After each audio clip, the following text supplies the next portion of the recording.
Kegelisahan datang, tak menentukan rasa itu ada. Kegundahan pun melanda, kala dia ada ataupun tiada. Aku wanita yang sedang jatuh cinta, ingin membawanya selalu ke dalam hidupku selamanya.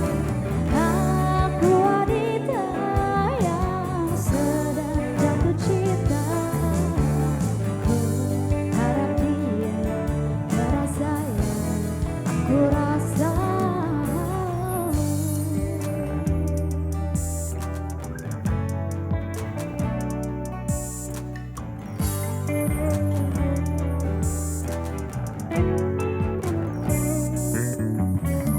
Kegelisahan datang, tak menentukan rasa itu ada.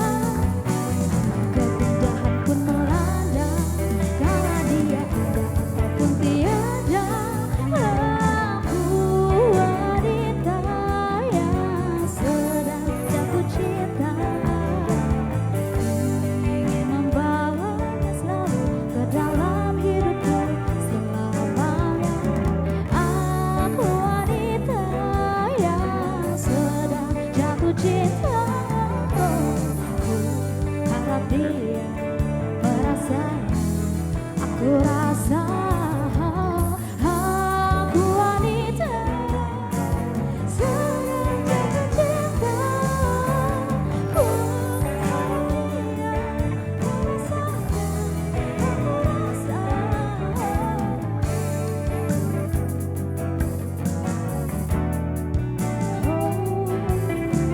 Ku harap dia merasa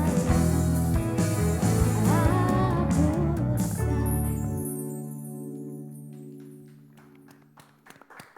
Baik, terima kasih Windy dan juga teman-teman dari Sunday Vibes. Wow, menyanyikan lagu Aku Wanita. Terima kasih ya, suaranya bagus banget nih, musiknya asik. Dan saya mau sapa pemirsa di rumah, Assalamualaikum warahmatullahi wabarakatuh. Salam sejahtera, selamat petang. Terima kasih Anda masih bersama kami dalam Suara Sriwijaya Milenial. Senang sekali saya Nurharisya Pratiwi dapat kembali menjumpai Anda. Dalam 1 jam ke depan kita akan sama-sama berbincang dengan narasumber saya yang luar biasa yang sudah hadir di studio. Tapi ada spesial juga, kita akan berbincang juga dengan salah satu narasumber saya melalui Zoom. Nah, saya akan menyapa nanti dengan narasumber saya yang sudah hadir. Tapi pemirsa, kalau kita melihat bahwa di tahun 2021 ini geliat digital itu sudah semakin ramai, sudah semakin marak, bahwasanya kita sebagai generasi milenial, ini anak-anak muda, sudah intensitas penggunaan digitalnya sudah semakin luas seperti itu kan.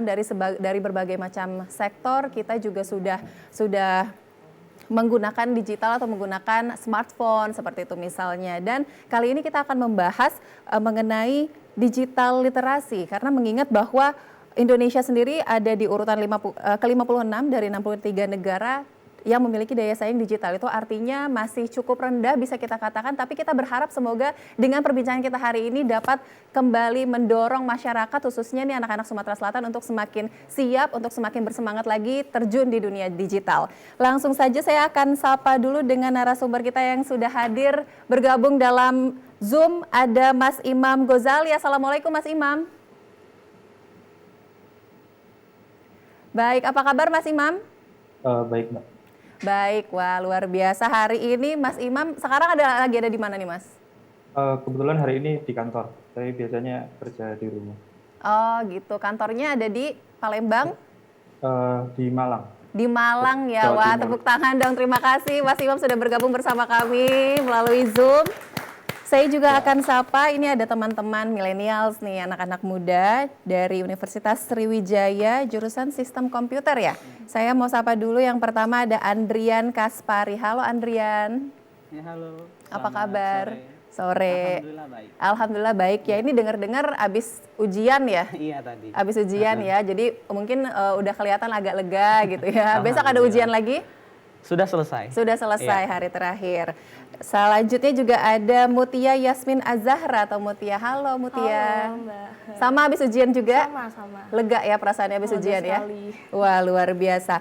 Oke, Saya mau ke Andrian dulu nih ya. Andrian, kalau misalnya kita ngeliat kan sebagai anak-anak muda gitu kan, bahwa penggunaan digital atau digitalisasi ini sudah sangat-sangat meluas seperti itu kan. Tapi kalau dari pandangan kamu sendiri, ngeliat teman-teman gitu dalam penggunaan digitalisasinya seperti apa sih?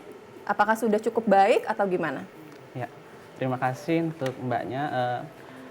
Kalau kami tersendiri, utamanya kami di jurusan Sistem Komputer di Universitas Sriwijaya, tentu saja digital itu merupakan hal yang sudah membaur bagi kami karena di jurusan kami memang berkecimpung di dunia tersebut, di mana kami tidak bisa memisahkan diri dari yang namanya digitalisasi.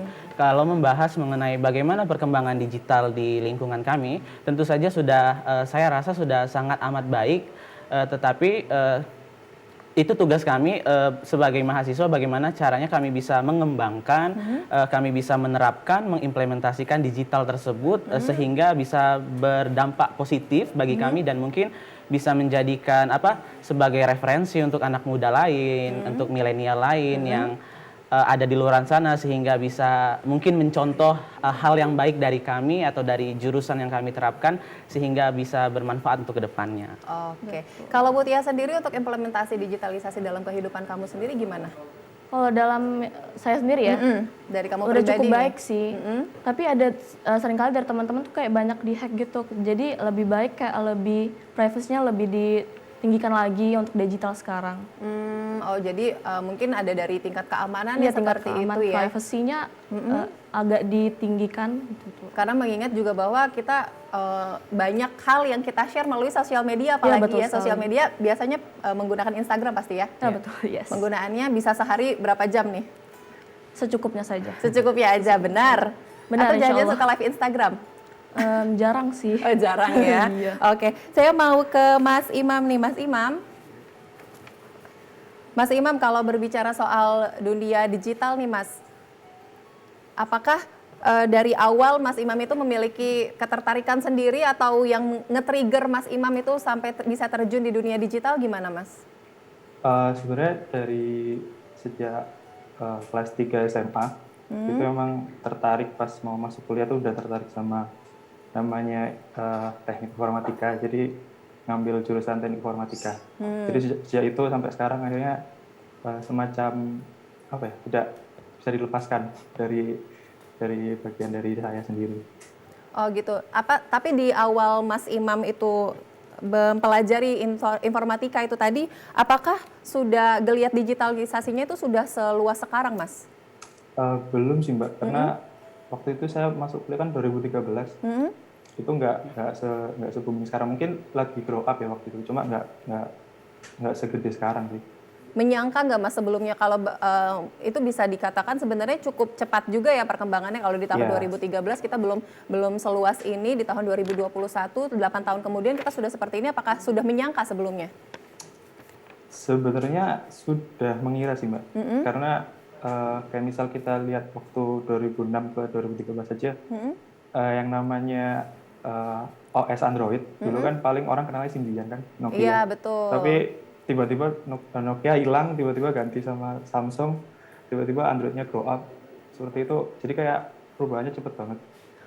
Oke, dengan beragam OS-nya yang sudah semakin berkembang ya, kayaknya setiap setiap tahun device, pasti berkembang. perkembangan device itu berkembang juga gitu kan operating sistemnya. Baik, saya mau ke Andrian lagi nih. Andrian, kalau misalnya yang nge-triggernya Andrian sendiri kalau bisa terjun ke dunia digital atau mempelajari sistem komputer, awalnya kenapa? Apakah emang dari awal udah pengen atau karena ngelihat peluangnya digital sekarang ini sudah bagus gitu? Iya, kalau saya sendiri sebenarnya agak lucu ya kalau berkecimpung dunia. Kenapa nih? Ayo biar kita ketawa ya. Di dunia digital komputer. Sebenarnya dari zaman SMP itu memang sudah biasa mengolah, tapi hanya sekedar Microsoft, hanya sekedar mengedit saja. Jadi waktu mau masuk ke dunia jenjang yang lebih tinggi kan ada pilihan antara SMA dan SMK. Kemudian saya entah mendapat ilham dari mana, ada saja terlintas di benak saya bahwasanya saya memilih SMK Negeri 2 Palembang jurusan Teknik Komputer dan Jaringan. Oh, TKJ. TKJ. Awalnya saya hanya ingin mencoba saja masuk ke sana. Alhamdulillah keterima PMPA di sana tanpa tes. Jadi saya merasa oh mungkin ini jalan yang Tuhan berikan untuk saya yang sebenarnya di awalnya tidak ada sama sekali niatan, tapi kalau ketertarikan ada. Kalau untuk niatan tuh belum sama sekali muncul bahwa di mindset oh saya harus masuk ke dunia digital komputer itu belum ada sama sekali. Jadi setelah dari SMK mempelajari oh cukup menarik, bukan cukup menarik, memang menarik apa yang saya pelajari tentang pemrograman, tentang jaringan, keamanan web gitu. Jadi setelah selesai tamat di dunia SMK kemarin, ada pilihan lagi, dihadapkan lagi dengan pilihan mau ke jurusan yang mana. Akhirnya saya merasa, oh kayaknya jurusan sistem komputer merupakan wadah bagi saya untuk bisa mungkin mengimplementasikan ilmu yang sudah saya dapat, mengembangkan diri dan mungkin bisa berguna nanti ke depannya, seperti itu. Oh, jadi berawal dari Iseng-iseng. iseng-iseng gitu, akhirnya ternyata menjadi lebih tertarik gitu ya, lebih suka dengan sistem komputer itu. Kalau dari Mutia sendiri sama ketertarikannya atau iseng-iseng juga atau emang dari awal udah pengen kerja Kalau di dari dunia awal digital? sih enggak. Pertamanya sama kayak Andrian, alhamdulillah keterima di PMPA juga. Sama-sama dari SMK 2 juga? Enggak, saya dari SMA 5 Palembang. Oh gitu, terus? Pertamanya itu mau lihat peluang untuk masuk PMPA itu kan harus dilihat dulu ya. Jadi pas ketika aku lihat di PMPA itu berpeluang di sistem komputer itu sangat tinggi. Jadi saya masuk ke sini dan alhamdulillah diterima. Sebenarnya di awal belum tertarik ke dunia digital atau sistem komputer ini ya. Tetapi ketika saya masuk di sistem komputer ini, saya jadi tertarik. Digital itu sangat luas ya sekarang. Jadi lebih dan prospek kerja itu juga lebih kenceng, lebih banyak ya. Jadi sangat lebih bervariasi gitu ya. betul sekali. Oke, jadi itu memang berarti bisa melihat apalagi tahun 2021 kita sama-sama ngelihat gitu kan ya bahwa digitalisasinya sekarang sudah semakin marak gitu ya. Masyarakat juga sudah semakin banyak yang paham gitu dengan dunia digital gitu, semakin mengglobal. Saya mau kembali ke Mas Imam. Mas Imam tadi kalau sempat di-mention di awal bahwa Mas Imam ini lulusan teknik informatika gitu ya Mas ya. Kalau sebenarnya setelah lulus dari teknik informatika, apakah Mas Imam sendiri langsung terjun ke dunia sebagai pengembang web atau sebelumnya bekerja di dunia atau di bidang lain, Mas? Alhamdulillah waktu itu sebelum lulus itu udah dapat kerja, Mbak. Jadi karena ikut penelitian dosen, iya. Jadi waktu itu ngerjain skripsi sambil ikut di lab. Jadi kayak magang gitu di lab. Nah, selama magang itu kegiatannya ngapain aja, Mas? Waktu itu kebetulan labnya namanya multimedia game. Jadi emang buat ngembangin aplikasi sama web buat internal di Brawijaya. Di Brawijaya Malang, ya. Oh, gitu. Terus? Terus setelah magang, karena dosen saya ini kan punya teman di waktu beliau S3 di Jepang. Saya coba diajukan ke temannya itu, akhirnya diterima. Jadi sampai sekarang masih kerja sama dosen? Bukan, sama temannya dosen itu. Oh, teman-temannya dosen. Wah, luar biasa. Jadi ternyata memang nggak mesti nunggu lulus kuliah dulu gitu ya. Jadi kita bisa sambil mengembangkan selama kuliah dengan magang seperti Mas Imam tadi. Baik, Mas Imam, Andrian, dan juga Mutia, kita akan berbincang lagi usai jeda. Dan pemirsa tetaplah bersama kami dalam Suara Sriwijaya. Kami akan kembali sesaat lagi.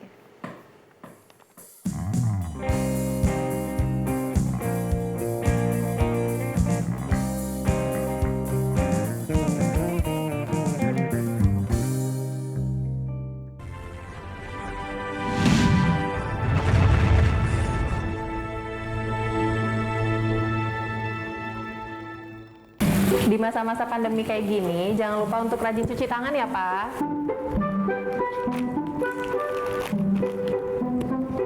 Pak, hand sanitizer kita habis loh. Nanti jangan lupa beli ya. Tenang, Ma. Papa masih punya satu lagi kok. Aman. Hai, sayang. Pak, jangan lupa jaga jarak ya, Pak. Iya, kalian berdua belajar ya? Iya. Ya udah, belajar yang benar ya. Ya. Papa tinggal dulu ya.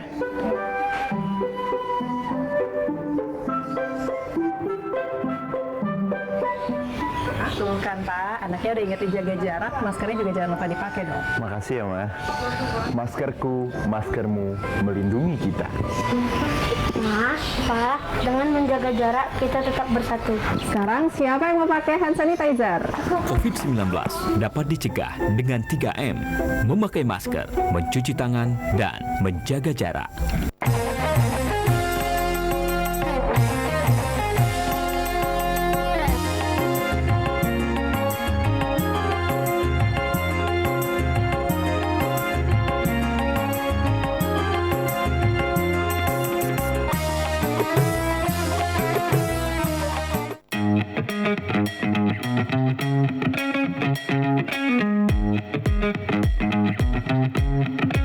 Saat beraktivitas, jangan lupa untuk memakai double masker. Pusat Pengendalian dan Pencegahan Penyakit Amerika Serikat (CDC) mengatakan, Masker double bisa efektif dalam mencegah penularan COVID-19.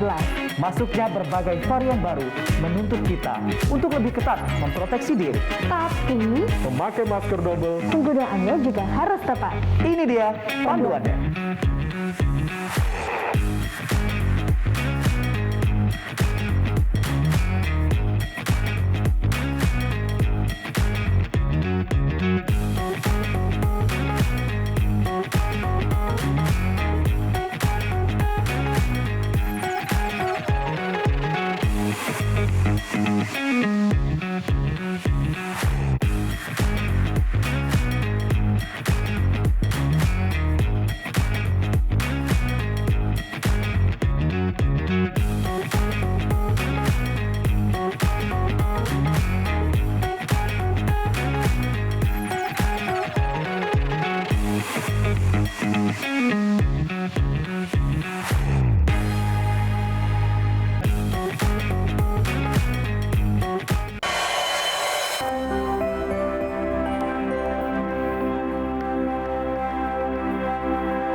Baik, terima kasih Anda masih bersama kami dalam Suara Sriwijaya Millennials, masih dengan ketiga narasumber kita dengan tema yang sama yaitu digital literasi. Saya mau sapa dulu nih teman-teman yang ada di studio dari Universitas Sriwijaya juga ini. Halo teman-teman. Halo, waduh ini lagi puasa apa gimana nih? Mau lebih semangat dong, hai teman-teman semuanya. Hai, wah luar biasa ya. Ini dari Universitas Sriwijaya semuanya juga ya? Teman-teman Andrian, bukan? Oh, asik deh. Nanti kalau misalnya teman-teman mau bertanya, boleh kami persilahkan ya. Kami akan lanjutkan dulu nih perbincangan dengan narasumber kita hari ini. Saya mau ke Mutia deh. Mutia, kalau dari kamu melihat kondisi sekarang ya digital, semua sektor tuh kan sudah digitalisasi ya. Bahkan kayak uang elektronik semuanya itu sudah ada gitu kan. Dari handphone bahkan dengan satu tap dengan jempol kita udah bisa ngapain aja gitu. Nah kalau menurut kamu sendiri baik dari lingkungan teman-teman, lingkungan kampus atau di rumah mungkin keluarga, apakah pengguna digital atau bisa katakan digital citizens-nya itu sudah cakap digital belum? Kalau dalam keluarga udah lumayan cakap digital ya, tapi ada beberapa yang kurang mengerti gitu untuk pemakaian aplikasinya seperti itu. Agak susah untuk dimengerti ya untuk para kaum orang tua misalnya gitu. Kalau di situ peran kamu gimana dong? Berarti apakah kamu yang ngajarin nih, tugasnya ngajarin gini mah, ngeklik yang gini mah gitu? Tentu, orang tua biasanya kayak, Mutia tolong ini gimana caranya gitu. Pasti ditanyain ya? Pasti ditanya. Oke, kalau misalnya dari Andrian, pandangannya Andrian kalau selama sehari-hari ini melihat keamanan nih, soal keamanan tadi kan apalagi banyak yang dihack segala macam gitu ya. Berarti apakah pengguna digital citizens-nya ini berarti kurang paham gitu, kurang bisa membedakan atau kurang bisa memborder antara kehidupan pribadi gitu dengan kehidupan sosial media sehingga bisa sampai dihack dan segala macam. Iya. Kalau kita bahas tentang keamanan digital, kita keamanan jaringan, kalau kami orang jaringan tentu saja kembali lagi back to yourself, bagaimana dirimu itu menggunakan ilmu, bagaimana caranya dirimu itu memanage diri, apa namanya, kita itu membatasi, mengkontrol. Jadi kalau mengenai keamanan jaringan ya tergantung ada sisinya masing-masing, pandangannya masing-masing. Kalau dari pandangan orang awam, tentu saja keamanan digital itu hal yang tabu di telinga mereka. Mungkin apa sih keamanan jaringan itu, apa sih gunanya untuk kami, itu bagi mereka yang mungkin tidak terlalu aware dengan yang namanya keamanan jaringan. Tapi kalau orang-orang digital seperti kami, seperti Mutia, tentu saja kami selalu yang namanya berkutat di dunia jaringan tersebut. Jadi sama seperti halnya seperti ujian kami tadi, kami mengenai pemrograman. Jadi sedikit membahas di pemrograman kami itu menggunakan JavaScript, Python, di mana Python itu bukan ular ya, tapi bahasa pemrograman. Jadi kembali lagi kalau kami mau tujuannya tadi jahat, ya tentu saja apa yang mau kami cari dari program itu, apa yang mau kami kembangkan ya tentu saja bisa kalau kami uleti.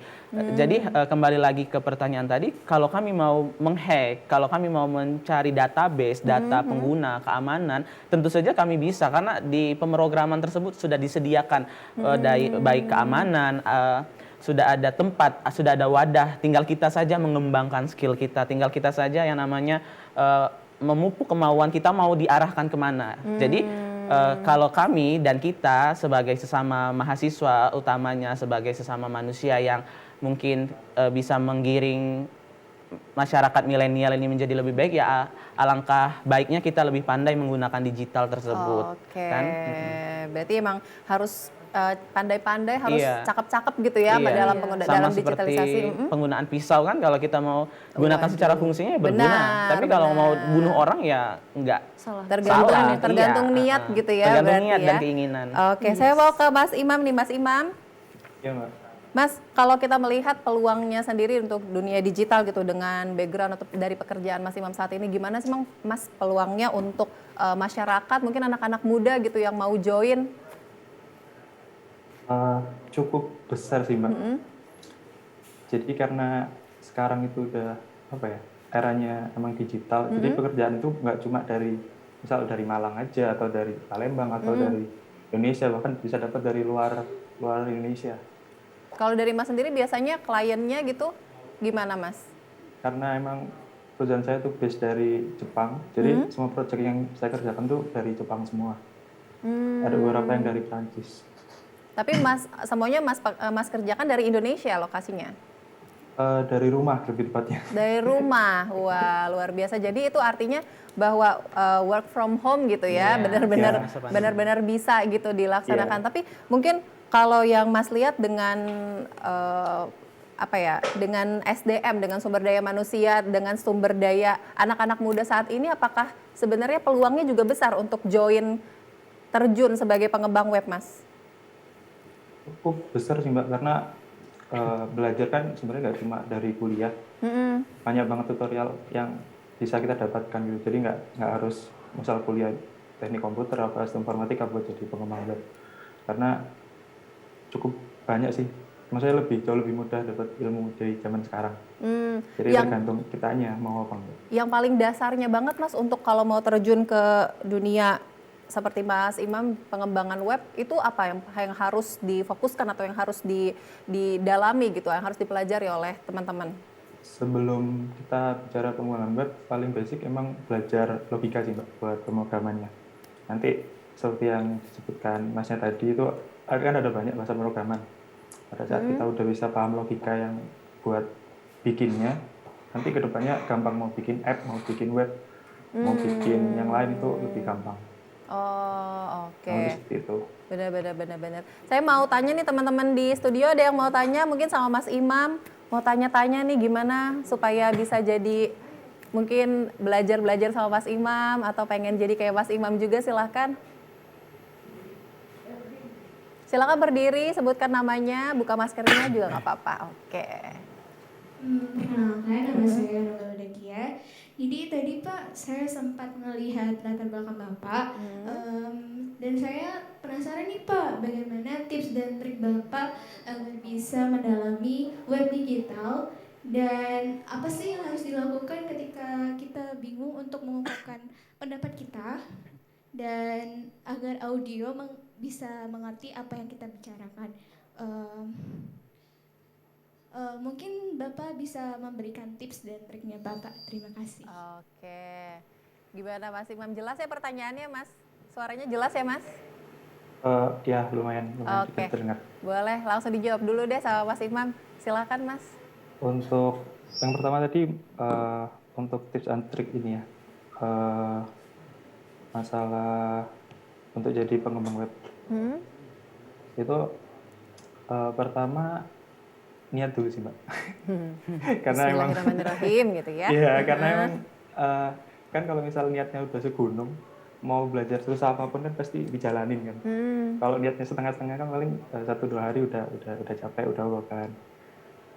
Pertama mungkin itu karena apa ya? Kalau misal dibilang susah sebenarnya juga nggak susah banget sih. Pokoknya kalau emang ingin belajar atau sebuah tuntutan atau karena passion itu bukan masalah sih. Intinya ada alasan buat belajar tadi.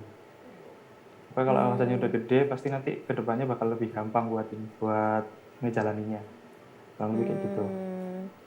Terus untuk masalah penyampaian tadi, sebenarnya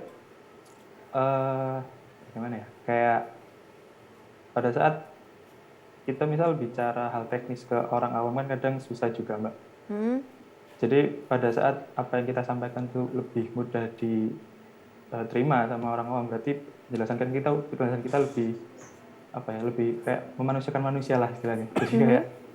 Jadi kayak gimana caranya yang kita sampaikan jadi lebih general, nggak terlalu spesifik hal-hal teknis.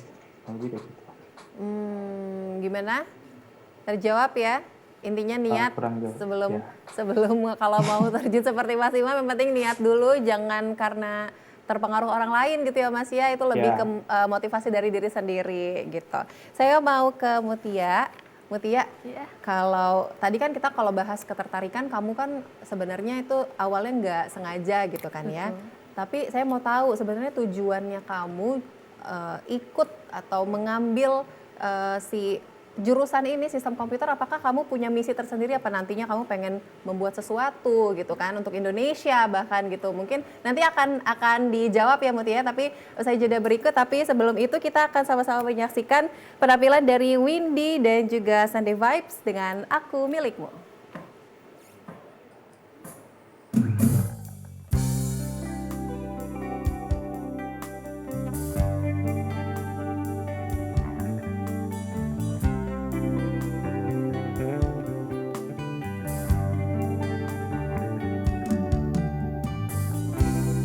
Terdengar lirik bisik kamu di antara bayang-bayang, terjatuh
Halo semuanya, aku Modi, maskot TV Digital Indonesia.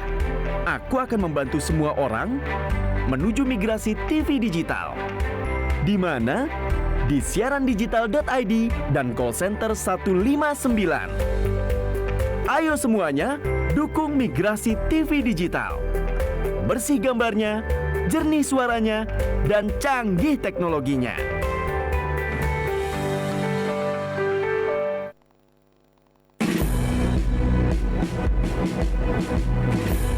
Jalani hari dengan 3 wajib. Wajib iman, wajib aman, wajib imun. Berolahraga, riang gembira, mencegah kita jatuh sakit. Makanan bergizi tiap hari, tidur cukup itu pasti. Dan janganlah panik, berdoa tiada henti. Wajib iman, aman, imun. Pakailah maskermu, jagalah jarakmu, cuci tanganmu selalu. Kita raih bahagia dengan iman, aman, imun. Badan sehat, bangsa kuat. Kita raih bahagia dengan iman, aman, imun. Badan sehat, bangsa kuat.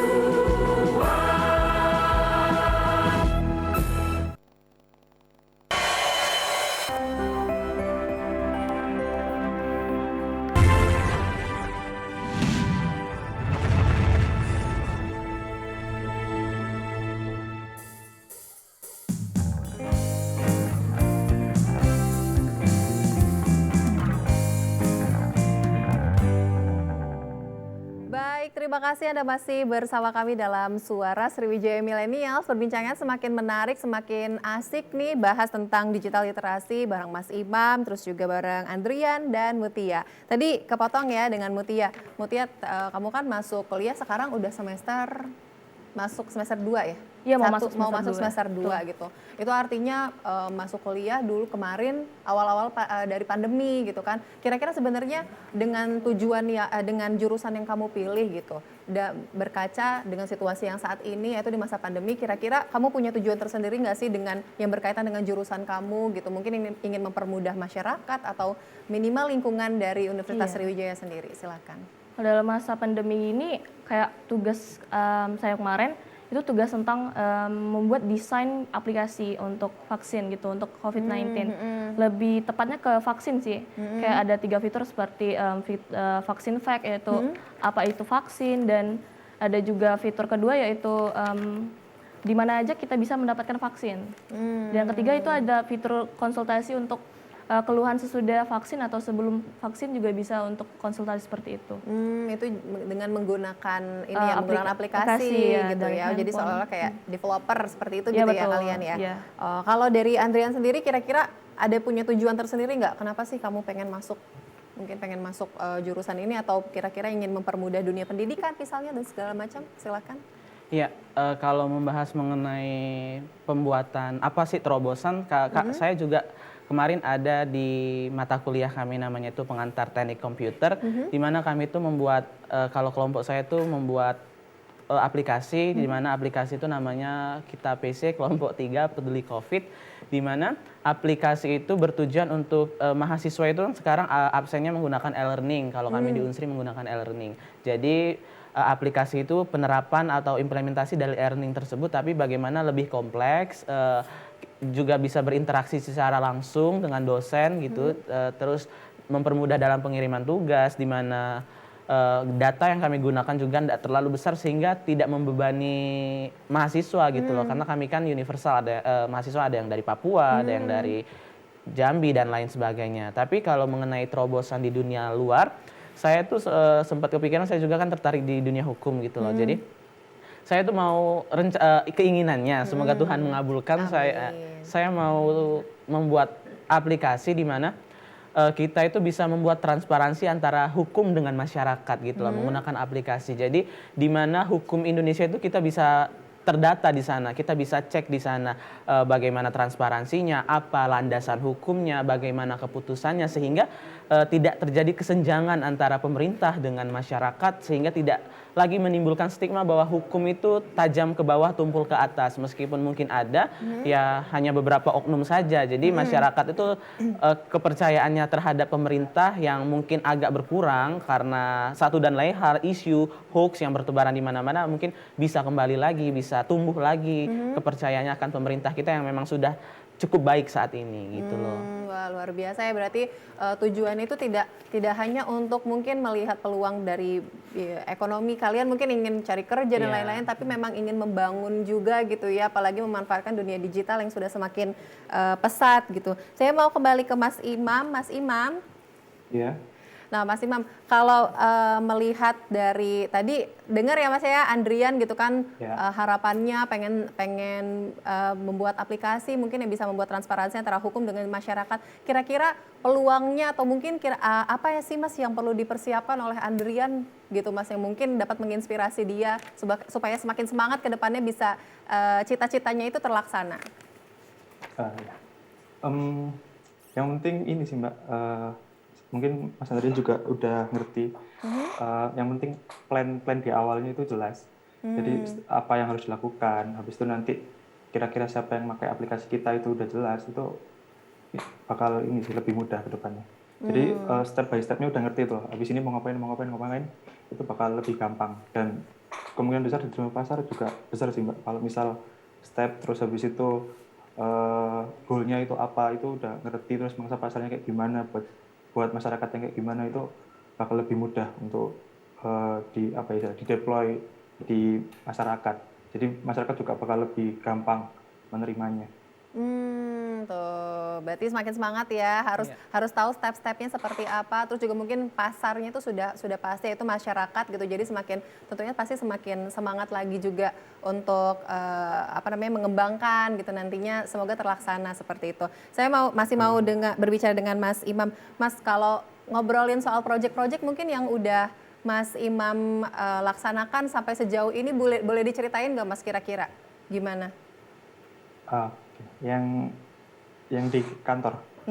Betul. Proyek-proyek yang sudah diselesaikan seperti apa gitu?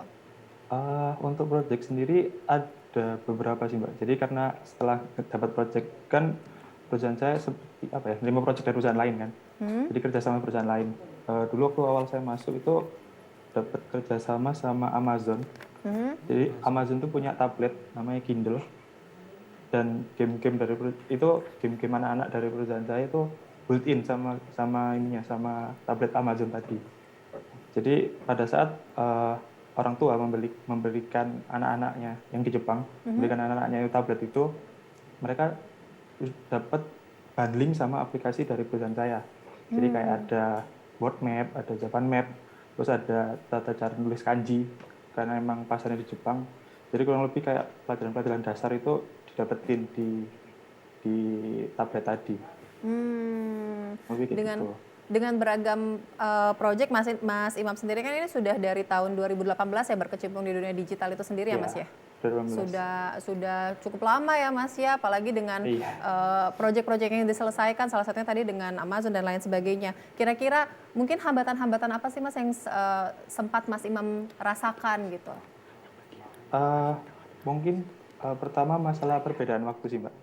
Jadi karena perusahaannya kan memang di Jepang, ada selisih 2 jam. Jadi kayak misal kita jam 3 sore di sini, di sana kan udah jam 5. Jadi kadang ada gap gitu. Jadi kayak misal kita memang butuh, kan yang tester kan dari sana, dari Jepang. Kalau misal kita pingin dia ngetes hari ini, jadi ya harus selesai sebelum dia off istilahnya. Jadi ngalahin kayak gitu. Terus kadang kalau misalkan ada juga proyek yang dari Prancis, kan ada gap 7 sampai 7 jam. Jadi kadang kita itu dapat kontaknya malam. Jadi ada bukan problem sih, ya emang harus bisa dimaklumi ya. Jadi karena ada selisih waktu tadi. Jadi harus bisa menyesuaikan. Balik-balik lagi hambatannya di waktu itu tadi ya Mas ya, apalagi karena memang gitu sih. Bekerjanya tuh alhamdulillah bisa dari Indonesia, bisa dari rumah gitu, tapi pasti ada kesulitan, salah satunya di waktu itu tadi ya. Kalau saya mau ke Andrian lagi. Andrian, sebenarnya kalau kamu punya harapan gitu kan. Sebenarnya dengan dunia digital di Indonesia itu harapan kamu seperti apa sih? Ya, kalau saya sendiri yang pertama tidak perlu muluk-muluk ya. Yang penting masyarakat itu cakap dalam menggunakan dunia digital. Contoh saja kalau generasi milenial itu kan pasti menggunakan sosial media, Instagram dan lain sebagainya. Jadi bagaimana caranya kita tuh sebagai generasi milenial lebih pandai gitu loh. Jangan sampai apa langkah kita yang kita lakukan di dunia digital tuh, karena jejak digital, rekam digital sekarang itu kan sangat kejam gitu loh. Jadi apapun yang kamu lakukan 10 tahun lalu masih bisa di cross check hingga mungkin 100 tahun ke depan. Jadi bagaimana jejak digital yang kamu tinggalkan itu, ya itulah nanti yang akan mungkin tidak berdampak langsung pada dirimu, tapi mungkin nanti bagi anak keturunan kita yang mungkin kenapa orang tua saya dahulu seperti ini menggunakan sosial media, nanti jangan sampai menjadi penyesalan bagi kita gitu loh. Itu saja sih yang penting. Jadi harus jangan cuma memikirkan saat ini saja gitu ya, tapi kedepannya seperti apa. Jadi kita lebih wise juga dalam bersosial media salah satunya. Baik, nanti kita akan ngobrol-ngobrol lagi ya Andrian, Mutia dan juga Mas Imam di Zoom. Tapi usai jeda berikut kita akan kembali sesaat lagi.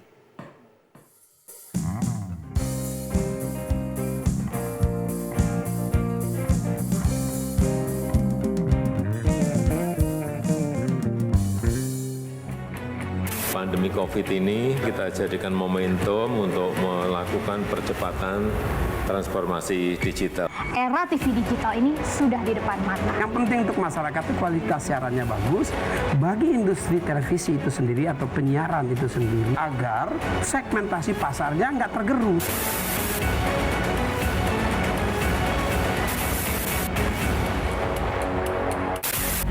Sejarah panjang dunia penyiaran diawali dengan hal yang sederhana, yaitu informasi. Semula informasi tersampaikan hanya didengar. Seiring waktu perkembangannya, informasi tidak hanya dapat didengar, melainkan dapat dilihat asal kejadian informasi itu melalui pesawat televisi. Pada tahun 1925, berdirilah Radio Batavia bentukan Hindia Belanda dalam menguasai informasi dan menjadi alat propaganda pada masa penjajahan di Indonesia. Melalui siaran yang terjadi pada tahun 1933, dipelopori oleh KGPAA Mangkunegoro ke-7 dengan mendirikan Solos Radio Vereniging atau SRV di Solo, dan di Yogyakarta berdiri Radio Mafro. Siaran SRV untuk melawan siaran hiburan budaya barat dengan siaran kebudayaan asal Jawa Indonesia yang siarannya sampai seluruh Hindia Belanda. Dan sejak tahun itulah menjadi tonggak sejarah penetapan Hari Penyiaran Nasional. Pada tahun 1945, lahirlah Radio Republik Indonesia, dan di mana teks proklamasi tersiarkan ke pelosok negeri yang menyatakan Indonesia merdeka. Sejarah dari dunia televisi adalah pada tahun 1962, di mana TVRI sebagai televisi pertama Indonesia yang mengudara dan menyiarkan langsung pembukaan Asian Games keempat di Indonesia. Hingga saat ini, Hari Siaran Nasional telah menginjak masa 88 tahun sebagai saksi dunia penyiaran Indonesia.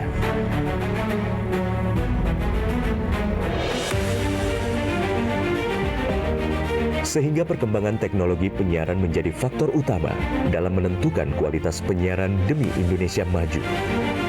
Namun masih banyak daerah yang tidak dapat ikut andil dalam pemerataan ekosistem dunia penyiarannya. Solusinya adalah analog switch off atau ASO. Penyiaran secara analog akan segera berakhir menuju era digital yang menyeluruh. Kementerian Kominfo adalah rumah TV digital. Bersama pihak terkait mewujudkan kesuksesan peralihan ESO menuju penyiaran digital. 2 November 2022 menjadi penting dan sejarah bersama era siaran nasional, yaitu berakhirnya masa siaran analog menuju era TV digital.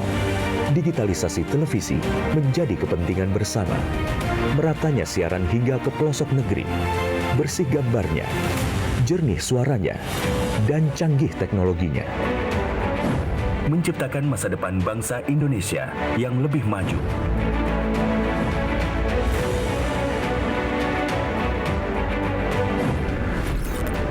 Halo semuanya, Aku Modi, maskot TV Digital Indonesia. Aku akan membantu semua orang menuju migrasi TV digital. Di mana?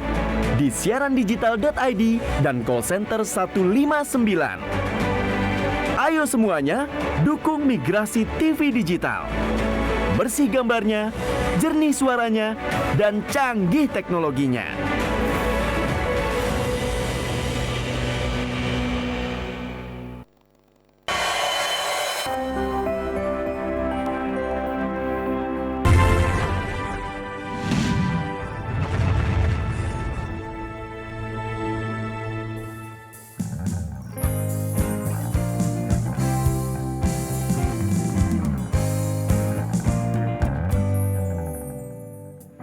Terima kasih Anda masih menyaksikan Suara Sriwijaya Millennials, masih dengan saya Caca. Tema kita hari ini juga digital literasi. Asik banget ngobrol sama adik-adik dan juga Mas Imam. Saya mau ke Mas Imam lagi deh, Mas Imam. Halo? Halo. Mas Imam? Iya. Mas, Ya. kalau misalnya melihat daya saingnya gitu ya Mas ya, SDM Indonesia, apalagi Mas Imam sendiri bekerjanya dengan perusahaan asing, perusahaan luar negeri gitu. Daya saingnya masyarakat Indonesia itu gimana sih Mas sebenarnya? Apakah mungkin persaingannya sangat ketat gitu, atau ada hal-hal yang harus disiapkan oleh masyarakat atau adik-adik gitu ya untuk bisa bergabung juga dengan perusahaan asing atau lain sebagainya gitu Mas? Sebenarnya untuk skill sama aja sih Mbak. Maksudnya kita nggak kalah sama di luar negeri. Cuma mungkin nggak butuh prepare ini sih, bahasa Inggris mungkin. Mungkin Jadi lebih ke bahasa ya? Ya, kalau misal skill kayak bukan program dan lain kayaknya sama sih, kita nggak selisih jauh. Jadi memang tidak hanya mengenai kayak Mas Imam, tidak hanya tentang teknik informatikanya aja atau tidak tentang sistem komputernya aja, tapi juga bahasa seperti itu ya Mas ya? Atau ada soft skill lain mungkin yang harus dikuasai gitu Mas? Soft skill lain mungkin ini sih Mbak, lebih ke mental. Karena kan culture di Jepang sama Indonesia kan beda. Mereka lebih, menurut saya sih kan mereka juga lebih disiplin, lebih strict masalah deadline. Jadi, gitu. Jadi lebih lebih menghargai waktu lah istilah dari kebanyakan orang Indonesia. Kalau di awal pekerjaannya Mas Imam bekerja dengan perusahaan asing di bidang pengembangan web ini, apakah ada culture shock-nya juga Mas? Misalnya kayak awalnya apakah tadinya jadi banyak penyesuaian seperti itu? Iya, ada Mbak. Jadi kayak mungkin waktu awal-awal itu orang normal kan pulang kerja jam 5 ya. Dulu saya malam waktu awal. Wah. Karena tadi kan teknologi yang dipakai kan berbeda, yang booming di Indonesia itu nggak mesti booming di Jepang gitu. Jadi kayak misal di Indonesia pakai bahasa A, tapi di Jepang itu nggak pakai kayak gitu. Jadi kan perlu belajar lagi. Terus habis itu ya tadi kayak masalah deadline dan lain-lain, lebih ini sih, lebih strict. Mungkin kayak gitu. Kalau misal Indonesia kan, nanti aja wis. Ini bisa agak molor, itu agak susah. Wah, berarti memang dimanapun kita berada pasti ada hambatannya gitu ya. Nah, sama juga mungkin teman-teman di sini yang kuliah di Unsri jurusan sistem komputer. Kayak misalnya saya mau ke Mutia dulu deh. Mutia, kalau dengan belajar sekarang kan belajarnya itu di online ya, di rumah gitu kan. Apakah kamu dengan pelajaran sistem komputer ini hambatan apa yang kamu dapatkan? Kalau dalam sekarang itu online ya. Jadi lebih ke jaringan sih, kayak jaringan ketika hujan tuh kadang-kadang jaringannya jelek, kurang aja gitu. Jadi apalagi kalau kayak temen aku tuh di Papua gitu, jaringannya agak susah, apalagi waktunya juga berbeda ya dengan kita yang waktu Indonesia bagian barat ya. Jadi ke jaringan lebih susah sih sekarang. Lebih ke jaringannya aja. Untuk sekarang jaringan di kala online ini. Tapi tetap harus asik dong kan belajarnya gitu kan. Gimana semangat cara? Juga. Semangat juga gitu kan. Kalau untuk untuk Andrian, ini beda nih Andrian kita bahasnya ya. Kalau kayak kamu tadi kan mungkin sempat mention juga ya bahwa kita harus berhati-hati gitu kan. Tapi mungkin kalau untuk sosial media kita berhati-hati. Tapi apakah ada pesan-pesan lain juga dari kamu gitu yang masih belajar gitu kan? Mungkin kepada teman-teman di rumah gitu dalam mengakses digital gitu. Apakah harus ada tindakan-tindakan pencegahan yang mungkin kita nggak boleh macam-macam atau nggak boleh seleweng atau nggak mungkin nggak boleh ceroboh gitu dalam mengakses digital? Jadi Andrian sendiri itu di sistem komputer di angkatan Andrian tuh Andrian ketua angkatan mereka. Jadi Andrian kalau sudah selesai jam mata kuliah, ada waktu luang Zoom, Andrian pasti selalu ingatkan pada mahasiswa itu untuk bagaimana caranya kita itu bisa cakap digital, yaitu tadi tindakan preventif kita ya namanya mencegah sebelum terjadinya hal-hal yang tidak diinginkan. Jadi Andrian selalu ingatkan kepada mereka bahwasanya penggunaan sosial media, penggunaan digital itu ya secukupnya saja, jangan terlalu terorganisir oleh yang namanya kekuatan digital. Kalau yang laki-laki itu biasanya game online mereka. Jadi terkadang mereka itu hampir mendekati deadline tugas, mereka baru sibuk mengerjakan karena itu tadi, karena sibuk bermain game online, karena sibuk dengan dunia digital mereka. Sehingga Andrian selalu ingatkan kepada mereka bahwasanya jadi orang itu harus tahu batasan dan porsi masing-masing. Oh, saat ini saya harus mengerjakan tugas yang diberikan dosen. Jadi jangan sampai tugasnya dilalaikan, sedangkan bermain di dunia digital tadi, bermain game online tadi sampai lupa waktu, sehingga mereka tidak bisa membagi waktu mana yang harus dikerjakan terlebih dahulu, mana yang bisa disingkirkan terlebih dahulu. Tapi alhamdulillahnya mereka bisa mengikuti. Mungkin di awal-awal pertemuan ada yang namanya peralihan dari SMA itu kan mungkin mereka kaget, tapi alhamdulillah untuk saat ini mereka sudah lebih terbiasa gitu loh. Oh gitu. Jadi tentu terus gitu ya mengingatkan teman-teman, tetap mengingatkan juga lingkungan sekitar kamu juga bahwasanya kita harus berhati-hati, apalagi dengan digital ini semuanya terekam gitu kan ya. Baik. Terakhir nih sebelum kita tutup gitu, saya mau ke Mas Imam, mungkin Mas Imam bisa menyampaikan pesan-pesan gitu untuk adik-adik yang ingin berkecimpung atau ingin lebih aktif lagi di dunia digitalisasi. Silahkan Mas. Baik, mungkin seperti saya singgung tadi di depan Mbak, jadi pertama jangan capek buat belajar. Apalagi mungkin sekarang kan banyak wadah gitu buat kita mengembangkan diri. Jadi jangan membatasi diri kita sendiri dengan border-border yang udah ada. Jadi lepasin bordernya, kita bisa eksplor jauh lebih dalam karena semua itu dimudahkan sekarang, Pak. Jadi nggak ada batasan apapun untuk belajar. Apalagi tentang dunia digital, karena kan ilmunya berkembang terus.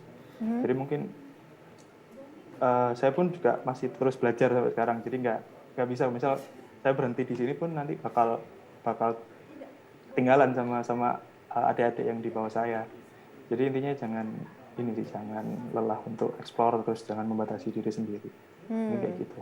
Baik. Karena teknologinya kan berkembang terus. Iya, betul sekali. Terima kasih Mas Imam sudah bergabung bersama kami melalui Zoom. Terima kasih juga Mutia, Andrian, dan teman-teman yang sudah hadir juga di studio untuk berbincang bersama kita dengan tema digital literasi. Semoga perbincangan kita hari ini bisa menginspirasi teman-teman di rumah, khususnya generasi milenial, generasi Z yang mungkin ingin terjun langsung ke dunia digital, yang ingin memperdalam dunia digital dan juga semakin cakap juga di digital sesuai dengan tema kita, yaitu digital literasi. Sekali lagi saya juga mengucapkan terima kasih dan mohon maaf karena keterbatasan waktu ya. Sebenarnya kita masih pengen ngobrol lagi gitu kan, tapi saya tetap terima kasih kepada pemirsa yang telah menyaksikan Suara Sriwijaya Millennials. Akhir kata saya Nurhanisha Pratiwi mewakili seluruh kerabat kerja yang bertugas, mewakili Windy dan juga Sunday Vibes, pamit undur diri. Terima kasih atas kebersamaan Anda dan kita berjumpa lagi dalam Suara Sriwijaya Millennials selanjutnya. Inilah tepuk tangan yang meriah untuk Windy dan Sunday Vibes, Just the Way You Are. Sampai jumpa.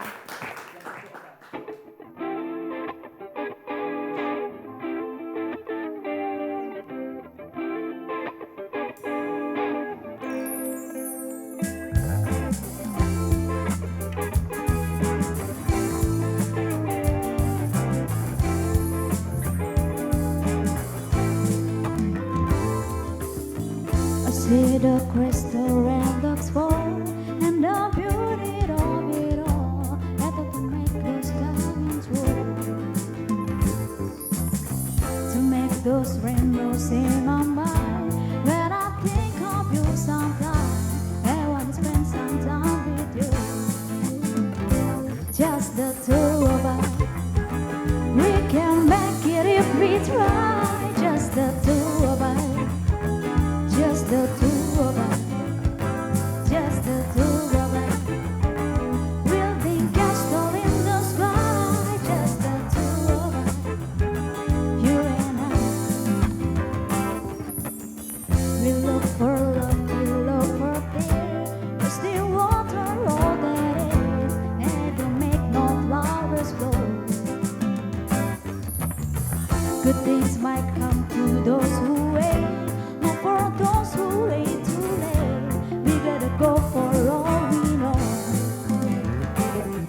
see the crystal rainbows fall, and the beauty of it all is when the sun comes shining through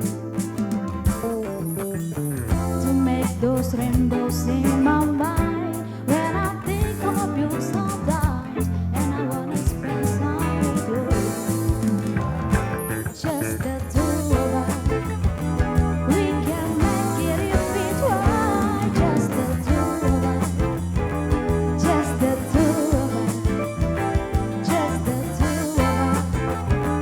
Building castle in so high, just the two of us. You and